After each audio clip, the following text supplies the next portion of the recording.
Nation of Language are one of the most exciting acts to have emerged this decade. They've put out two fantastic albums, Introduction Presents and A Way Forward, and they just released a new single today.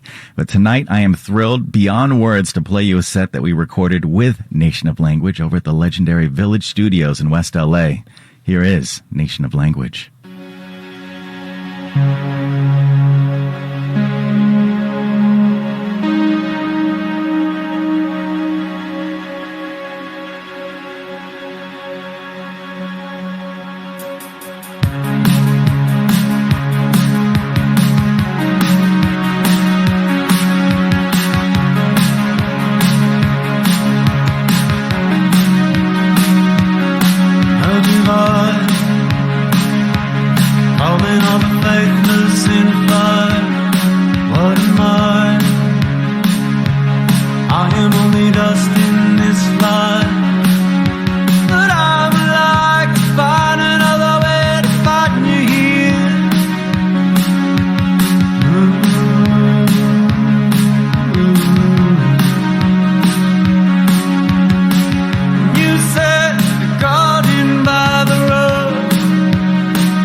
To open this room, let me down.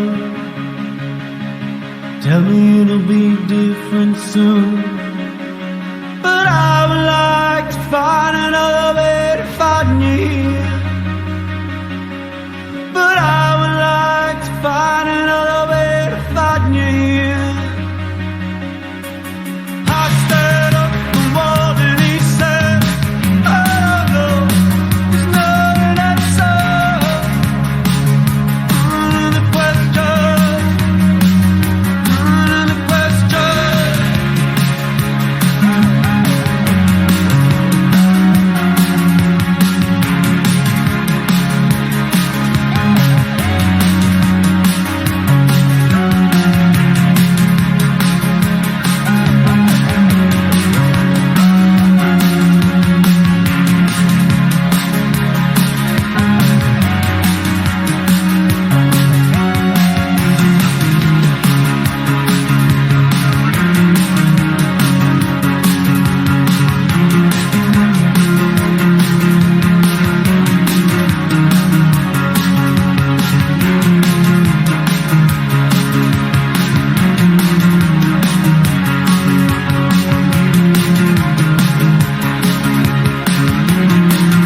I'm Travis Holcomb, and I am here with Aidan Noel, Ian Devaney, and Alex McKay of Nation of Language. Thrilled to finally have you guys here in studio. Thank you for coming. Thank you. Yeah, thanks for having us. So happy to be here. I was wondering if you could talk about a little bit of the metamorphosis of this group. I mean, the first record came out right at the beginning of the pandemic, and obviously you weren't able to tour, which I'm guessing was probably the plan. Yeah. I mean, not being able to tour, I was pretty crushed by that, because to me, the only way I knew how to go and find people that might be into the band was playing as many shows as possible. And so when that was what was taken away, I was like, that feels like the only tool in my toolbox. And so I don't know how else to get anyone to listen to this record. And, we spent so many years writing and trying to get the money together to actually make it. So yeah, it was very scary to have that side of things go away. But we were so lucky because you started playing it. Yeah. Thanks to you all and some other radio stations that really pumped the songs out for us. We ended up making more fans over the pandemic than we could have ever imagined. And now all of the shows that we've been playing since things opened back up have been unbelievable. So much different from before the pandemic when we hadn't sold out a show.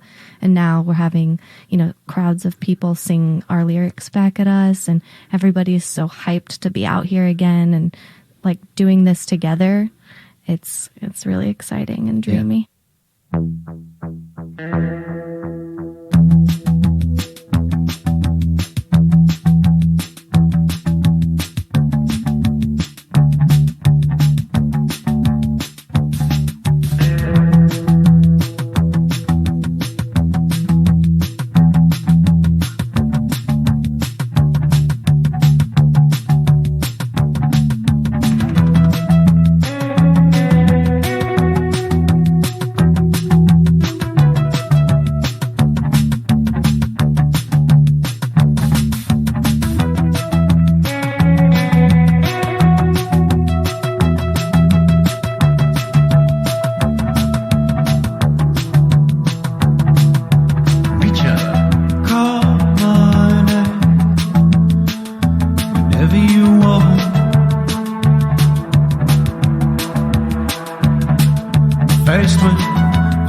the recording of this new record was a completely different process than the first one, right?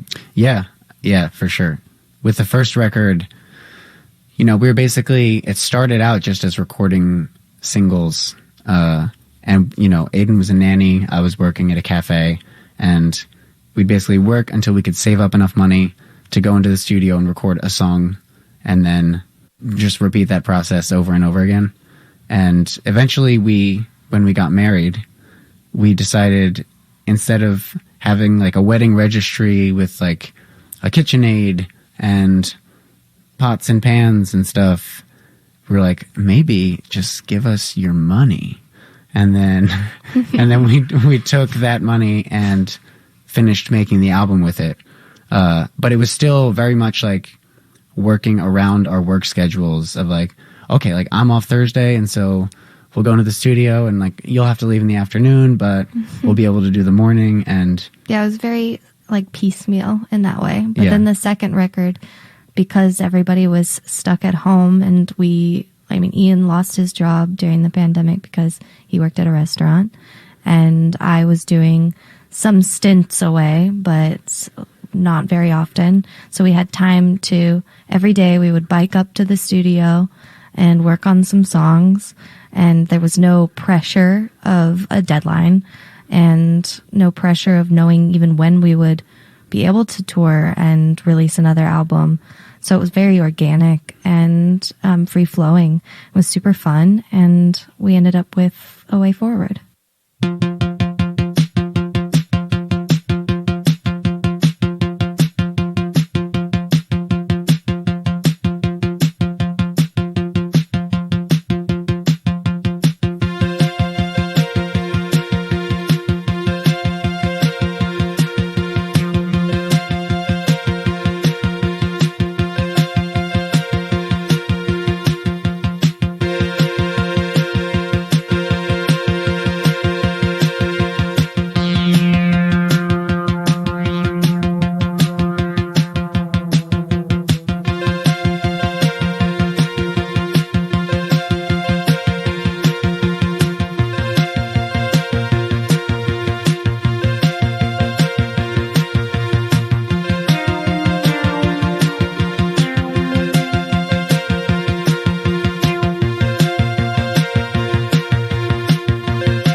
So this is not the original iteration of Nation of Language, right? I mean, I know Alex is new, and Aiden, like, you joined the group a little bit later on, right? Can you tell us a little bit about the circumstance that Sure. had you hop on to the group? Yeah, so Ian started the band when he was still living in New Jersey to play a few shows around with his friends. And at one point, 2 or 3 of those people moved away at the same time. To this fair city, actually. To this fair city of Los Angeles. And, you know, he was feeling pretty hopeless about it because he felt like all of the people he knew to write music with and to play with had moved away. And I had never played any instruments before. I just, you know, really liked the band, and I thought, like, I believed in it, and I thought it should keep going. So I said, Ian, if you want to try to teach me, I'll do my best to help you get through this. And so he did, and I really took to it better than I think either of us anticipated. And I absolutely loved performing. Being on stage was something that I had done when I was younger. I was like a gymnast and then a cheerleader and did a lot of theater. So I was comfortable on the stage. And this was like a new way to do that performance that I love to do. So yeah, I just keep trying to learn, trying to improve and become what I feel like is an actual musician. But until then, I am really glad that I can be in Nation of Language as a performer. How long was it between when you guys had the initial conversation about potentially joining the group and playing your first show? Very swift. I'm pretty sure it was just a few months that I was like learning, and then we booked our first show. My first show was at Pianos in New York, I think. Mm-hmm. Yeah, a classic venue. What are some of the benefits and drawbacks of being bandmates and life mates as a married couple for you and Aiden and Ian? I only see benefits personally. Yeah, me too. I get to hang out with him like all the time at work and at home, which I love. I have a great time with Ian. I think he's very funny and nice. Thank you. But also, I really like being able to be a part of helping him see his vision to fruition. Because, like I said, I have always believed in this band, and being a part of it is very fulfilling to me.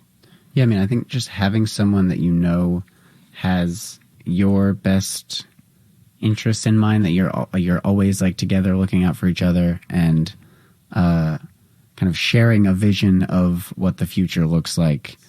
It's what you look for in marriage, and so to have that in music is like so important. And because there's so many times where you're filled with so much kind of self-doubt or self-loathing, and you need someone to be like, hey, like, cool it, you're fine, like just keep writing, just keep going. And yeah, it's really just about having like a solid partnership. Yeah, I'd say the only drawback, and this is so not rock and roll, is that I want to have a baby, but we can't have a kid and be on tour. So that's just like, I just love when people bring their kids to shows, and I get to like hold a baby and then go on stage. That's so FYI, everyone, like bring your babies to my show. Airplane tarmac headphones. Yeah, on. exactly. And Alex, how did you get linked up with these two? My band opened for them in 2019, just through kind of a random connection. My girlfriend knew Nation of Language for years, kind of through, even before the band, probably kind of knew you guys and through various connections. And I think you guys needed a band to fill in at last minute or something. And so we were lucky enough to jump in and just hit it off. And then COVID hit and we didn't hang out for a while. But although I think we ran into each other a couple times, like at the protests and stuff. Yeah.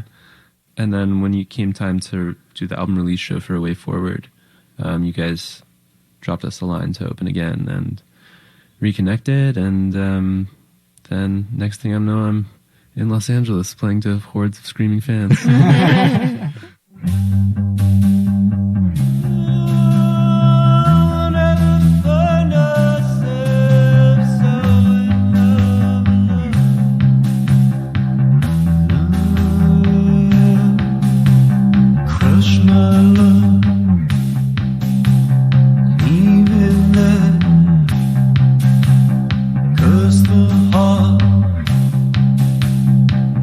wasn't it?